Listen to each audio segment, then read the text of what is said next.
morning to everyone, and let me also on my side welcome you to the 24th Capital Link Invest in Greece Forum. I'm Pavlos Masouros, managing partner of Masouros Attorneys at Law, a law firm based in Athens, Greece, and we're kicking off today with a panel on the Greek economy, the prospects, the sovereign ratings, GDP growth, inflation, which is very up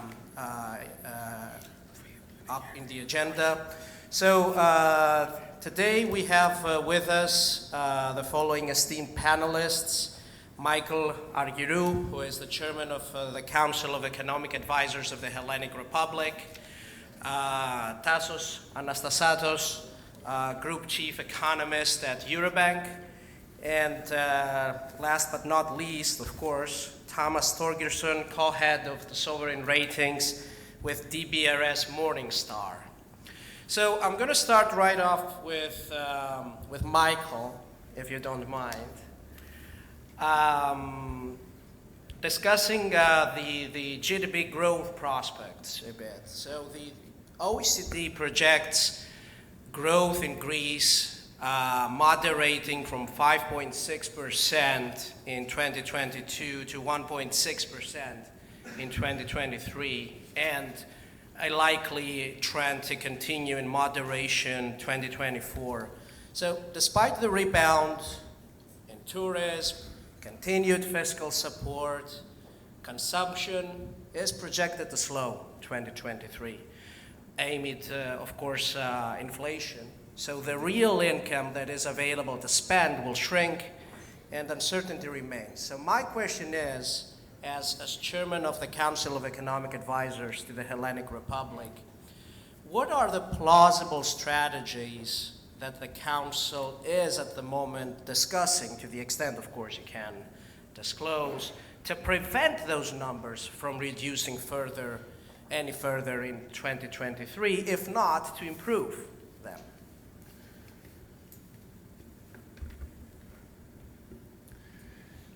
Good morning. Thank you very much, Pavlos, and thank you very much to the organizers of this prestigious event for inviting me, and thanks to all that have joined us such an early time of the day. Yes, Pavlos, you see, challenges are unquestionable and they are significant. Of course, we start, as the Prime Minister was telling in his intervention earlier, from a very good point. Over the last 3 years, we have done much better than ourselves we were expecting to do. So the Prime Minister mentioned a very strong rebound from the pandemic, very good growth numbers, very good developments in the labor market, and a series of structural changes which are already producing fruits, such as, for example, the fact that we have become much more successful in exporting not just services, where traditionally we are very good, such as tourism and shipping, but also goods. So there is a strong rebound, and at the same time there is a very significant transformation of the supply side of our economy. And this is where I would start my answer to your question. Despite the challenges, if we look at how the Greek economy will do in the foreseeable future, we are looking into cyclical factors, which at the moment are not very favorable because of the international developments. But at the same time, you have the underlying production capacity of the economy, which is improving. So our main advice would be to continue along the path of reform and the path of this structural transformation in a number of areas. So we are advising for the business environment to become even more friendly, although we have made great strides in recent years. Greece, ladies and gentlemen, was the country which, according to the Economist intelligence unit, has had the biggest gains in terms of being investor-friendly over the last 3 years. But there is still work to do there, so that's the first thing, to attract capital. On the other hand, we believe that it is very important to continue improving our labor force, because what is producing wealth and value added is capital, it is labor, and it is, of course, productivity. So we have in place a very ambitious reform for upskilling and reskilling people and for transforming our universities in order to be even more relevant to the real world.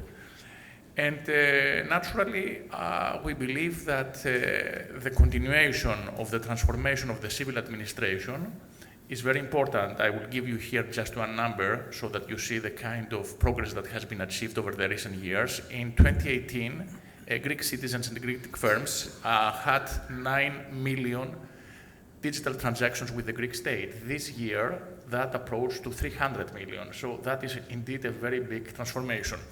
So that is the main approach that we have, continue improving the supply side. When it comes to the cyclical factors, and this is where I will end my first answer, yes, the environment is challenging, but still we are in a good place in order to continue growing in 2023, even from the cyclical side as well. We have a strong carryover effect from the growth of 2021 and 2022. There is, of course, a significant income generation from the continued good labor market, so people continue finding jobs and creating, from that point of view, economic activity. There is a very significant improvement in our banking system. Our NPL ratio has fallen from 40% 3 years ago to less than 10%. Tasos will tell you more about that. So the banks are increasingly financing the real economy, which is good. In Greece, for a significant period of time, the problem was not so much the price of credit, which is the interest rate, it was the availability of credit. So now we are getting there. There will continue to be targeted fiscal support, but of course without putting our fiscal stability into question, and that will also help people go through this period of turbulence. And finally, one thing that I would like to say is that we will continue improving our economic activity through the deployment of the Recovery and Resilience Fund, about which the alternate minister, Mr. Skylakakis, will talk later on. So we have a good case for the improvement of the structural side of the Greek economy, which I emphasize a lot, as you may know. And of course, we have good reasons to believe that in the near term, these defenses against the slowdown will be to our advantage. Thank you. Thank you, Michael. So I understand that we should not be worried so much about the cut in consumer spending because the supply side of the economy keeps growing and remains strong. Still, let me just turn to Thomas. I would like his comment on this because I think that with inflation rates rising globally, everyone's worried about consumer spending, and in particular, Greece, which is heavily reliant on tourism, which means it is heavily reliant on the ability of people also outside Greece to spend money in vacation and visiting the country. So I would like your take whether you believe this is a major risk for Greece, higher inflation worldwide, and whether it will ultimately negatively affect the Greek GDP, which in a percentage of 15% is dependent on tourism. So I would like your take on this, Thomas, if you don't mind. Sure. Appreciate the question. Greece, obviously like a lot of European countries, right now, the outlook is not great. Just the near-term cyclical challenges we do view as substantial. And that ties into the tourism sector as well. Now, we don't view that as a major vulnerability, and certainly from a credit rating perspective, we tend to look through a lot of those cyclical factors and really try to assess the fundamentals of the economy. And I will say we do see a lot of the reforms that have been put in place and just Greece's overall potential and position in a fairly positive light. Certainly something that continues to improve. Now, is there a risk from a downturn in tourism? Absolutely. That one can't ignore that possibility. But when the way we look at tourism, we kind of include some of the push and pull factors. There's a reasonable expectation, I think, that Greece will remain an attractive location for people to go to travel to, and potentially to avoid other locations. So you have some scope for a geographic shift away from other places that people view as less safe, less secure, to a place where they view it as relatively stable. And that tends to create some resilience in the overall numbers of visitors, the spending of those visitors, et cetera. So in short, there's no reason to be overly worried about a sudden drop-off in visits and that having a major effect on the Greek economy. Are there downside risks? Absolutely, but we don't view that as a huge one. Okay, thanks, Thomas. I mean, that's it's very interesting that you see Greek economy and especially Greek tourism, which is a major driver in GDP growth, being resilient. So Greece will it will balance off because of geopolitical tension that will benefit Greece. So that's very interesting. So I see a theme, an underlying theme in both your statements, Greece versus others.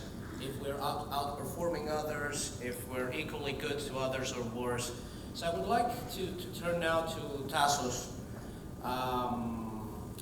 The euro area GDP is projected to contract around 1% in 2023. So that's at the moment the forecast.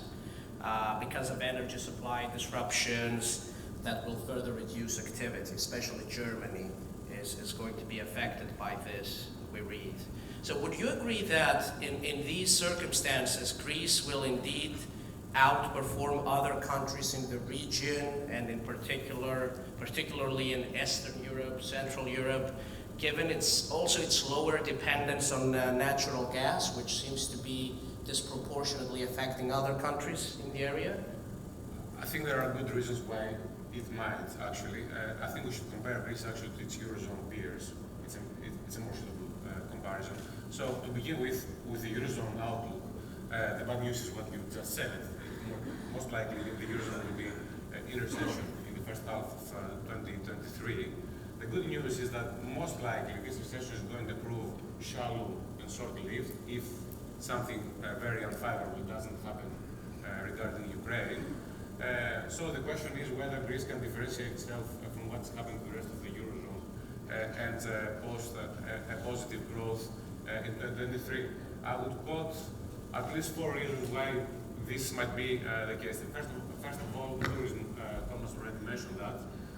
I wouldn't exclude the possibility of some mild decline next year due to the erosion of the purchasing power of our main source countries. However, it will still be a driver of growth. Secondly, RRF. I remind our esteemed guests that Greece is the country benefiting the most of RRF, but not just RRF, the other structural European funds as well. Also counting in EIB funds, MFF 21-27, RRF, SURE, and some other funds. We're talking about more than 90 billion of funds entering the Greek economy in the next 4 to 5 year period. So to the extent we have a front-loaded and ambitious implementation of the projects and reforms, this is going to be a huge support of growth. The third factor I would quote has to do with the lagged impact, the beneficial impact of structural reforms that were implemented all the previous years in Greece as part of the 3 adjustment programs, the enhanced post-program surveillance regime and the national regime. Michalis talked briefly about that before a while. So all these are going to have now a persistent increasing effect on GDP. I think we're already seeing the screenshots of that in Greece, and the fact that Greece is on the radar of international investors is partly due to that. And the fourth factor I would quote has to do with the banking system. The banking system's ability to support the economy with liquidity is much improved in comparison to previous years. Just to quote a few numbers, the loan to deposit ratio stands a bit above 62%, so a stockpile of liquidity to support growth there. NPE ratios have fallen to single-digit figures for all systemic banks, and capital adequacy ratios are well above the minimum requirement ratio. So overall, the ability to support growth is there, on the condition, of course, of good quality of demand as well. Thank you, Tasos. So I think all 3 panelists, you all agree that the forecast is optimistic for Greece for 2023, at least in comparison to other nations in the area and especially in the Eurozone. And I do note that you all mentioned that the Recovery and Resilience Fund is supposed to be a great supporter of growth in the coming period, and you all noted that the banking system seems to be very supportive, and there is a greater credit supply than before. So I think that also sets the theme for a banking panel that will take place later during the day. Let's see, Thomas, how all this translates into the ratings of Greece as an issuer. So you're co-head of Sovereign Ratings, DBRS Morningstar, so you're the specialist here and the expert. So DBRS confirmed that the Hellenic Republic's long-term foreign and local currency issue ratings is at BB high, right? And at the same time, DBRS confirmed that the short-term ratings are at R3. So help us understand this a bit. I mean, is this a good grade? I mean, should investors be at ease when they put their money in Greece? So obviously a BB high rating is not one that I can call a solid credit rating. What I would keep in mind is trajectory, right? Just in 2019, we were at BB low. We've actually upgraded Greece 2 notches after the pandemic hit. And I think that speaks volumes in terms of the impact that we see from policy, from the fiscal stance and fiscal discipline of the government, and from these economic fundamentals that we've described. Now, when you look at Greece's performance, again, I think the trajectory is what's important to keep in mind. The positives that I can point to tie into a lot of things that have already been mentioned. Rising investment, including because of the RRF. We're looking at 30+ billion euros that will flow into Greece because of that investment over the coming years. In addition to that, the trajectory of the debt, again, given the growth expectations, which, as I've said, in the near term, we're a little bit worried about the potential excessive optimism in those projections. Nonetheless, the medium-term trajectory looks quite good. And the government's overall fiscal stance is a sound one. And in addition to that, you also see the interest costs actually coming down in spite of the rising interest rates. And part of that is the debt relief extended by the European partners. But Greece's overall debt is quite resilient to an increase in interest rates, at least in the near term. So those are all the positives that we can emphasize and that have supported those recent upgrades and the current rating. So the question is, well, why is it an investment grade? Well, I would just say public debt, bad debt, and external debt, right? I mean, it's still the debt hangover that ultimately raises concerns and worries about the future for Greece. And those debt overhangs, well, how do you overcome those? Well, it's a lot of what the government is already doing, right? It's maintaining fiscal discipline. On the external side, it's inviting more foreign investment. You want to improve the quality of those external liabilities, right? From a net international investment position perspective, we're looking at what's the quality of the investment coming. Is it debt or is it more equity? And ultimately, as you transform that investment into the country, you derive a lot more benefits. And why the RRF, I think, could have a significant impact as well. It's grant funding coming from European partners that's going to help support the Greek economy. So that's where the positives come in, but there are still a lot of risks associated with that debt and a need to sustain the policy commitment. And I do think this current environment globally, we certainly worry a lot about it. There are a number of risks on the horizon, and Greece will not be entirely immune to those risks. So I want to emphasize that.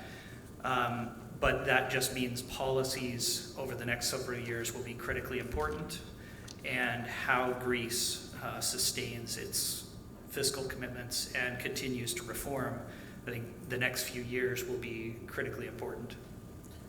Thank you, Thomas. So we're starting now to focus a bit more on the weaknesses, let's say, of the Greek economy and what goes wrong and what could be improved. So the debt overhang is something that we all need to keep in mind. So let me turn to Michael and discuss another issue that seems to have been identified lately in relation to the Greek economy. So in September 2022, employment reached its highest level in Greece since 2010. But Greece now reports one of the largest increases in labor shortages among EU countries in sectors recovering strongly post-COVID, such as the construction industry. Of course, this is a problem that exists throughout the EU after COVID, so it's not a Greek peculiarity in this respect, but we're championing the problem. So I think this may hinder investment activity and economic growth as well. So I'm interested in listening what measures you think could be suggested in order to fight labor shortages in the Greek market and ensure that this is not going to be sustained any longer as a threat to the prospects of the Greek economy. Thank you. Well, you're right. As in other countries, we do observe some labor shortages. Here there are a number of factors coming into play. On the one hand, you have, if you like, the beneficial, that is probably a side effect of good news, that the economic activity is strengthening, and therefore when you have businesses expanding, they look for labor. So that is, if you like, to some extent, a side effect of a healthy development. On the other hand, there are some long-run demographics, which at the moment do not play to our advantage. And then, of course, you have a problem of mismatch in the labor market, where you have businesses having vacancies open and are looking for people with the right skills which they cannot find. So how to deal with this situation? I think that we have to look both at the supply side of labor and also from the demand side of labor. So what I'm trying to say is that unavoidably, in a labor market where you have labor shortages, gradually you are going to get increasing wages. And these increasing wages are going basically to reduce those labor shortages. Having said that, I think that the competitiveness developments, as we observe them in variables such as the real effective exchange rate, suggest that for the moment there is scope for increasing wages in Greece because of the productivity growth, the underlying productivity growth. So I wouldn't be very worried that this is going to reduce the competitiveness of the Greek economy. There is some shortfall between what people get and what they should get according to their productivity growth. That's one thing. Increasing wages will help reduce the shortages. The second thing, of course, is that we have to increase the supply of labor because we have a lot of untapped labor supply in Greece. The participation rate is increasing, but there are perhaps too many people still not looking actively for a job.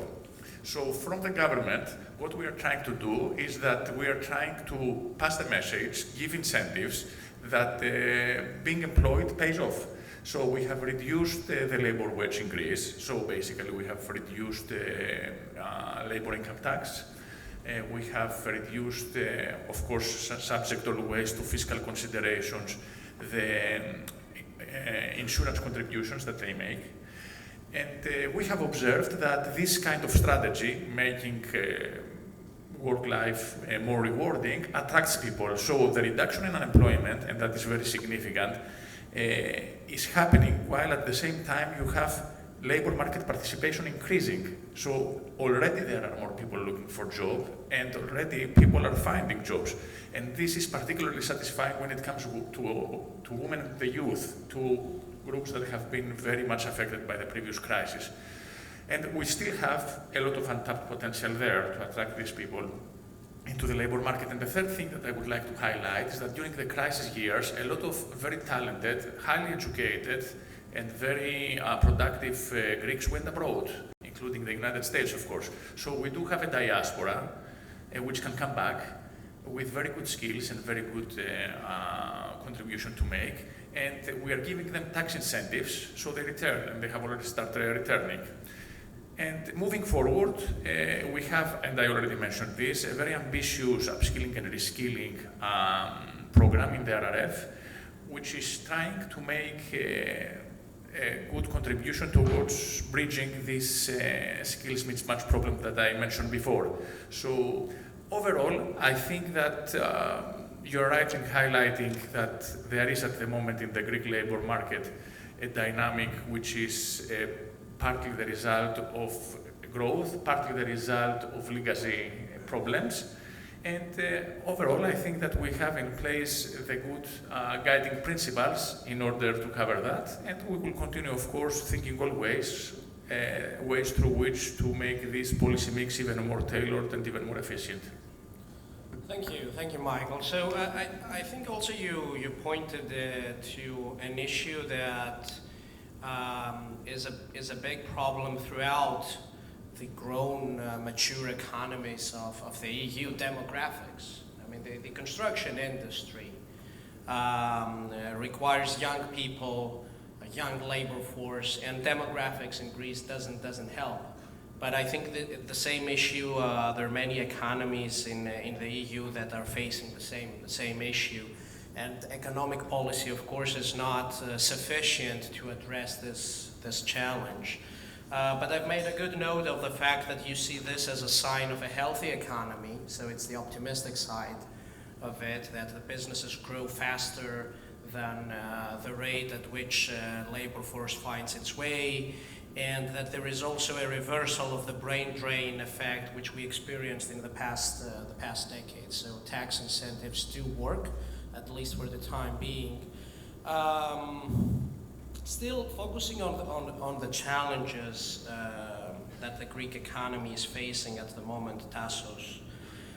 Knowing that to build new capital, transform the structure of the economy, you need goods, you need energy, and you need critical raw materials. And Greece has a deficit in energy and minerals. So we do have an energy and commodity crisis globally at the same time. So I was wondering whether the commencement of a multi-year investment cycle by Greece is a sound idea in this environment, and what could we do to address this deficit? Thanks for the question. I really think that attraction of investment should be the number one priority of the Greek economy in the longer term. And let me spend a couple of minutes trying to explain why. Well, to begin with, the Greek GDP remains too reliant on consumption. The share of consumption on GDP is near 70%, despite declines in the previous years, vs. a 52% average in the Eurozone. And due to the disinvestment of the previous years, in the debt crisis years, the capital stock of Greece has been reduced by some 94 billion euros. So the need to attract investment is really imperative. Let's be clear, there cannot be growth in the long term without investment. Any acceleration in GDP growth that is based on consumption is going to be short-lived and is going to create external imbalance as well, as has been the case in the past. We all remember the situation with the current account imbalances before the debt crisis period. So, are we making any progress towards this direction? Yes, we are actually. The situation has been grave in the previous years after the debt crisis. The capital stock of Greece was declining up to 2021 because investment was lower than depreciations for all these years, from 2009 to 2021. But this year, 2022, will be the first year after 13 years in which investment will be increased enough in order to counterbalance depreciations, and the capital stock of Greece will start, even for a while, to increase. So this is the first positive sign. The second positive sign has to do with the composition of investment. We see that despite the share of investment in GDP remains relatively low in comparison to the Eurozone, despite its increases, the composition of investment is changing in favor of constituents that embody more technology, more knowledge, such as equipment and such as TCI investment. So this is the second good sign. The third thing that I should like to mention is FDI. FDI has been a 20-year high in 2021 and still increasing, partly due to the privatization program and partly because, as said before, Greece is now on the radars of international investments.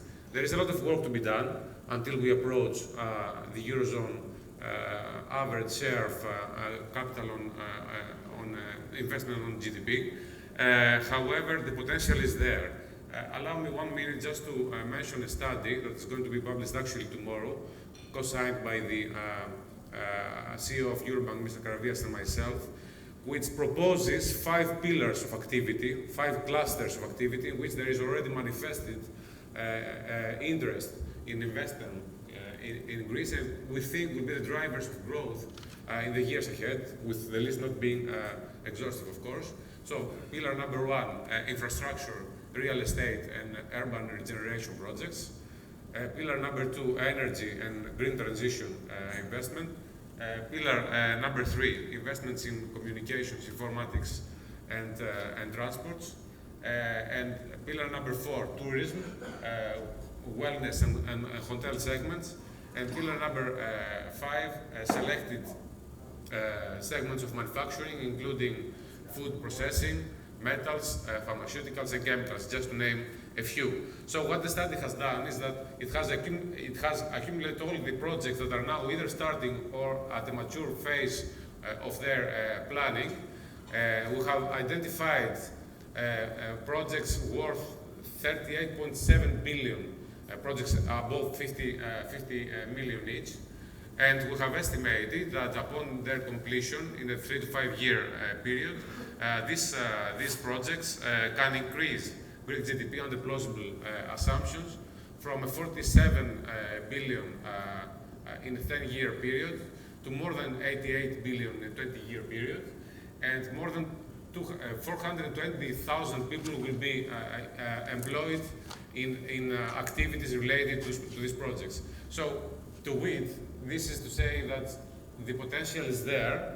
Greece is already starting to be on the radar, but we still have a lot of work to do. It will take a multi-year effort for investment to go where it should be. Thank you, Tasos. That's very interesting, and thank you for giving us a heads up on what the study that will be published tomorrow will include. We're all very much looking forward to reviewing this. So, Thomas, we just heard there's 38.7 billion projects in the pipeline. So that is unavoidably going to boost investment, reduce unemployment, so improving the longer term economic prospects of Greece. So if all goes well, do you see sovereign ratings being improved considerably within the next 5 years, bringing us at par with other Eurozone countries? Or there's just too much uncertainty in order to really predict such a development? So, as I've already emphasized, on the one hand, we see a lot of positive direction. I already noted we've upgraded the rating 2 notches within just the last few years. So there's certainly the prospect of continued upgrades for Greece. Now, it does remain one of our weakest rating within the euro area, and therefore, catching up to the rest, there's still a considerable distance to be traveled, and I'm not sure that that's a five-year exercise. And the real issue, I think Tasos put it well, of the quality of the investment and what that does to sustain growth going forward. Greece has a low level of investment historically, and an even lower level of savings, and that ties into that external picture, which is why we emphasize the quality of the investment. Not all current account deficits are created equal. You can have one that is fueled by debt and becomes a serious problem, or you can have one fueled by rising investment, capital goods imports that actually increase the productive capacity of the economy, and that alone will provide a tremendous amount of assurance and help sustain Greece going forward. It's a necessity just given that low level of savings domestically and the need for increased investment. How that's going to be handled is a critical question. Okay, so thank you, Thomas.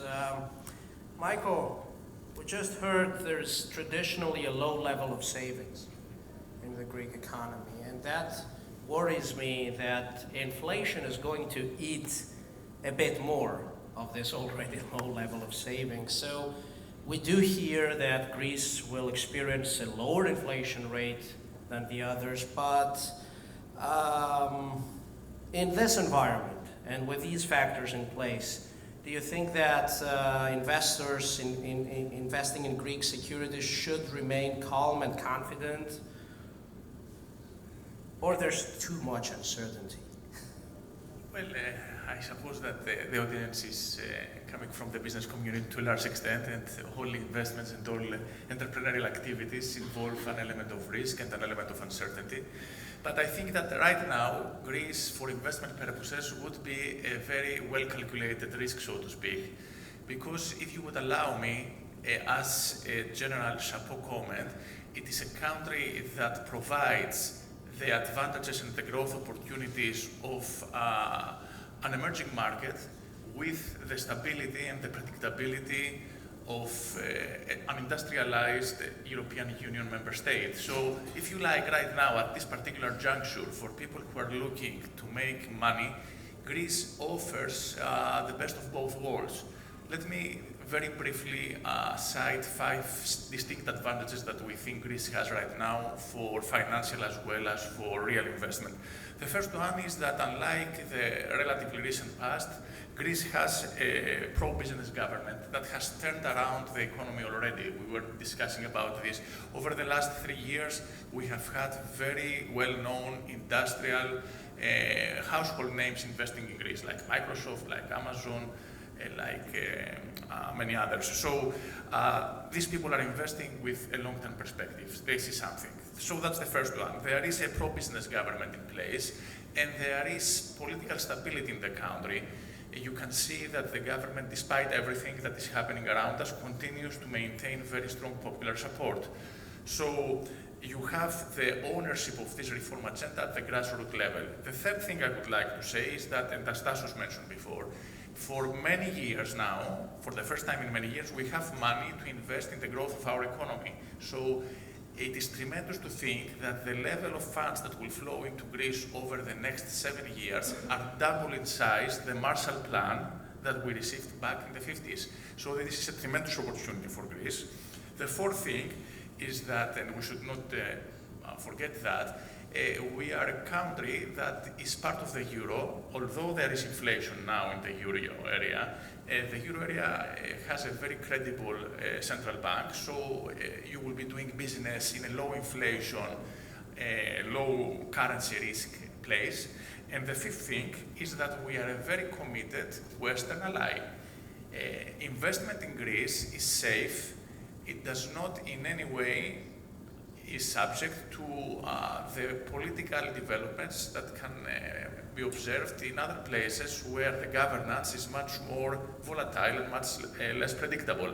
So for all these reasons, as I said before, we have growth prospects, we are on the right track, and we have the predictability which provides assurance to investors, both politically internally, but also externally in terms of our membership in the Western Alliance and the European Union.